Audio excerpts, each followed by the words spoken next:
मुल्क भर में कोरोना के 659 नए केसेस रिपोर्ट हुए हैं और मजीद 7 अफराद जान की बाजी हार गए हैं। मजमूई हलाकतों की तादाद 6621 हो गई है। और इस वक्त मुल्क में बढ़ते हुए कोरोना केसेस की वजह क्या है, हुकूमत उनको कंट्रोल करने के लिए क्या इकदाम कर रही है। फिर लेडी हेल्थ वर्कर्स ने अपने मुतालबात के हक़ में इस्लामाबाद के डी चौक पर धरना दिया हुआ है। लेडी हेल्थ वर्कर्स से अब तक किसी हुकूमती नुमाइंदे ने मुज़ाकरात क्यों नहीं किए, उनके मुतालबात क्या हैं, इस हवाले से हम बात करेंगे। हमारा ये जो सेहतमंद पाकिस्तान का सेगमेंट है और इस सेगमेंट के मेज़बान हम नहीं हैं, ये हम बता देते हैं आपको। इस सेगमेंट के मेज़बान हैं जनाब डॉक्टर ज़फ़र मिर्ज़ा साहब। अस्सलाम वालेकुम ज़फ़र साहब। बहुत शुक्रिया। लेकिन सर इसका ये मतलब भी नहीं है कि अब आप हमसे सवालात शुरू कर देंगे। सवाल हम ही आपसे करेंगे, जवाब आप नहीं देने हैं इधर। तो एक तो हमने ये मुद्दा डिस्कस करना है, फिर दूसरा जो हमारा पोलियो की जो सूरत हाल है उस पर भी हम बात करेंगे। लेकिन पहले हमने सोचा कि ये जो कोरोना के हालात हैं उसके बारे में थोड़ा सा अगर गाइड कर दें। कोरोना के हवाले से जी सूरत हाल जो है वो बतदरीज पिछले तकरीबन यूँ कह लें कि 2 माह से तकरीबन स्टेबल ही चलती आ रही है। एक ही तरह के केसेस हैं, कभी ऊपर हो जाते हैं कभी नीचे हो जाते हैं। लेकिन ये यकीनन हम एक थ्रेशोल्ड पे हैं।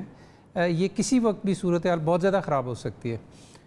ये बैक वक्त स्कूल भी खुले और उसके अलावा दीगर लोगों ने एहतियात करनी भी छोड़ दी बिल्कुल।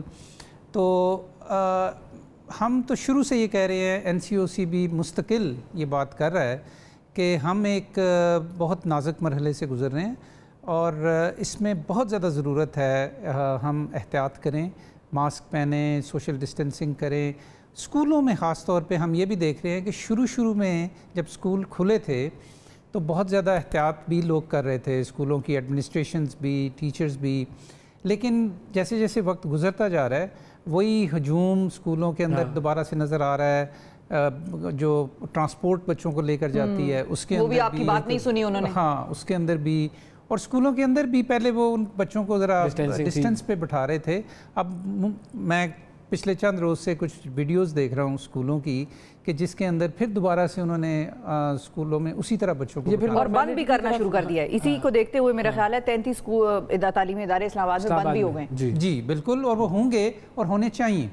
असद उमर साहब ने कल या परसों ट्वीट की थी कि जिसमें उन्होंने कहा कि पिछले 50 दिनों के अंदर गुज़श्ता रोज़ जो पॉजिटिविटी थी वो सबसे ज़्यादा थी, दैट वाज 2.3%। जी, तो और अब आप ये नहीं कह सकते कि टेस्टिंग कम हो रही है। हाँ, टेस्टिंग आज भी तकरीबन 34 पिछले 24 घंटे में तकरीबन 34,000 हुई है और उसके बावजूद आपको पॉजिटिविटी जो है वो बढ़ती हुई नज़र आ रही है। तो ये यकीनन मौसम का है कोई अमल दखल इसमें, क्या पॉसिबली हो सकता है मौसम का इफेक्ट भी हो सकता है। जी बिल्कुल। अब हम क्या कह सकते हैं, was it a wrong decision? क्योंकि NCOC ने ही कहा था कि भाई स्कूल्स खोलने चाहिए और शफकत महमूद साहब बड़े पॉजिटिव भी थे। मैं नहीं समझता कि ये गलत फैसला था, क्योंकि आपको बहरहाल you have to start living with the virus जिसे कहते हैं। और उस सिलसिले में तमाम चीज़ों को मद्देनज़र रखते हुए, अदाद व शुमार को देखते हुए, दूसरे मुल्कों का जो एक्सपीरियंस है उसको सामने रखते हुए ये फ़ैसला किया गया था और ठीक फ़ैसला किया गया था।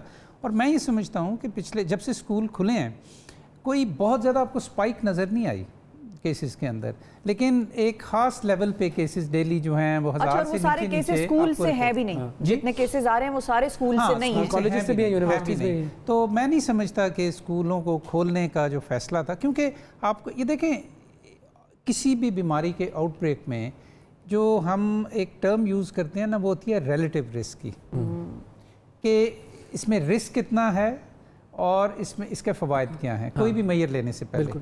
तो इसमें रिलेटिव रिस्क निस्बतन कम था, तो इसलिए स्कूलों को खोलने का फैसला किया और मैं बिल्कुल समझता हूँ। अच्छा, हुकूमत की तरफ से तो फैसला हुआ, ठीक है, वालिदैन भी बहुत सारे ये चाह रहे थे कि स्कूल्स जाएं, बच्चे बहुत सारे चाह रहे थे कि ना जाएं, लेकिन ये कि वो वालिदैन जो कि भिजवा रहे हैं अपने बच्चों को, क्या उनके जहनों में ये बात नहीं है कि हमें अपने बच्चों को हिफाजत तो वालिदैन सबसे ज़्यादा करना चाहेगा अपने बच्चों की? ये बात मैं पहले भी कर चुका हूँ कि न सिर्फ वालिदैन बल्कि टीचर्स भी जी और स्कूलों की एडमिनिस्ट्रेशंस भी, क्योंकि बच्चों ने तो उनको देखना है ना। अगर वो लोग उनको एडवाइस नहीं कर रहे, बल्कि एडवाइस से भी ज़्यादा रोल मॉडल, बच्चों के लिए रोल मॉडलिंग बड़ी इंपॉर्टेंट होती है।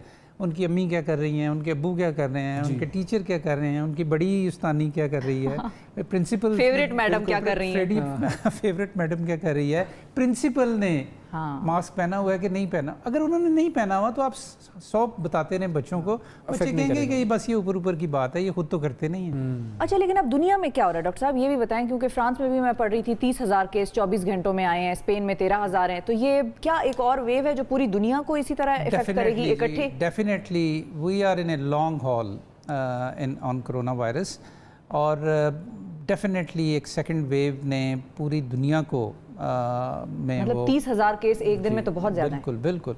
और इसको भी मद्देनज़र रखते हुए, और ख़ास तौर पे चूँकि इंटरनेशनल ट्रैवल भी हो रहा है, उस चीज़ को भी मद्देनज़र रखते हुए पाकिस्तान बड़े नाजुक मोड़ पे खड़ा है। अल्लाह का शुक्र अदा करना चाहिए और काबिशों का शुक्रिया अदा करना चाहिए कि जो हुई पाकिस्तान में गवर्नमेंट की तरफ से भी, लोगों की तरफ से भी, लेकिन हम we are walking on a thin ice जैसे कहते हैं ना। किसी वक्त भी सूरत हाल खुदा ना खास्ता ख़राब हो सकती है। और मैं तो ये भी चाहूँगा कि तमाम मीडिया के अंदर, बशमूल हम टीवी में, तमाम प्रोग्राम्स के अंदर जितने टॉक शोज़ हैं, सिम्बॉलिकली हमें मास्क पहनना शुरू करना चाहिए, ताकि क्योंकि लोगों को नज़र आए, लोगों को नज़र आए कि ये अभी इसका वक्त गुजरा नहीं, अभी भी ये अहम है और हमें ये इस्तेमाल करना है।